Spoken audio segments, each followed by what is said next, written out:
Vitajte v mierovom tábore Faslane. Aktivisti tu žijú už vyše 30 rokov s jediným cieľom dostať z krajiny jadrové zbrane. I keď sa občas dostanú do konfliktu s mocou, dnes to tu vyzerá veľmi pokojne. Je to pre nás veľmi dôležitý moment, lebo politici, ktorí stoja za referendum, sľúbili, že ponorky a rakety pôjdu preč. Hovoria, že v priebehu 4, 5 až 20 rokov. Či im môžeme veriť, neviem. Preto tu musíme ostať. A tak sa radšej pripravujú v kempe na ďalšiu zimu. Za tie roky im vraj nič nechýba. Majú teplo, energiu, internet, aj vodu. A chcú, môžu si aj v pračke oprať. Len sa treba trochu ponamáhať. Idylka v blízkosti jadrovej základne. I keď aktivisti na ňu odtiaľto nedovidia.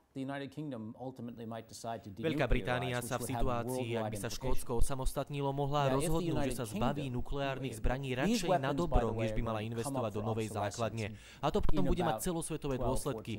Lebo si predstavte napríklad, ako na stoličke stáleho člena v Bezpečnostnej rade sedí krajina bez nukleárneho arzenálu. Toto by zmenilo aj európsku obranu. Na to, aby človek mohol vidieť vojenskú základňu Faslane, sa musí vydať na kopec. Práve tu Veľká Británia uskladňuje celý svoj nukleárny arzenál, jadrové ponorky a rakety Trident. John Rapalini vidí zo svojho baru priamo na Morský záliv. Vysvetľuje mi, odkiaľ prichádzajú vojenské lode na základňu. Mesto z toho ale podľa neho veľký úžitok nemá. Pred 20-30 rokmi, keď sa budovala základňa, to bol veľký projekt. Mesto profitovalo, dnes už to ale tak nie je.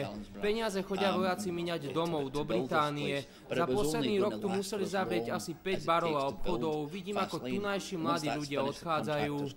Michael Curley hrdo ukazuje plakety lodí a ponoriek, ktoré kedy v meste kotvili. Jeho bistro pre všetky posádky dodávalo a dodáva stravu, i keď teraz renovuje. Michael dúfa, že o týždeň už otvorí na novo, ale v pôvodnej štátnej zostave.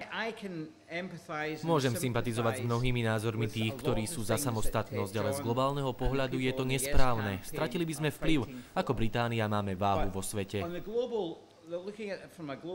Sily oboch táborov sú aj v Helensburgu veľmi vyrovnané. Pozorne ich sleduje Henry Ensley, editor lokálnych novín. Tvrdí, že referendová noc bude aj u nich napínavá. Helensburg je obzvlášť citlivá oblasť Škótska, a to kvôli základni. Žiadna iná nebude referendum tak priamo zasiahnutá ako táto oblasť. Takže si musíme dávať veľký pozor na to, čo zverejníme.